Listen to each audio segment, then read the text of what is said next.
Kumbuka waandishi wa habari, TANROADS mnamo mwaka 2017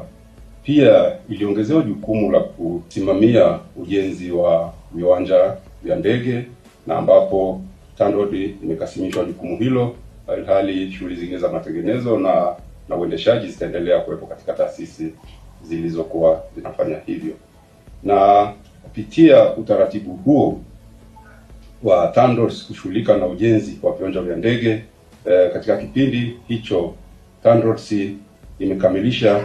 miradi 7 ya ujenzi wa viwanja vya ndege, kiwepo kiwanja cha kimataifa cha Julius Nyerere, kiwanja cha Mwanza, kiwanja cha Mtwara, kiwanja cha Songwe,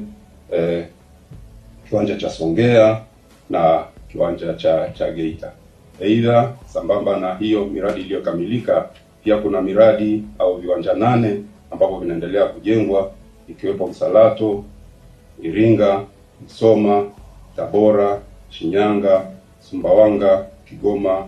Moshi na Manyara.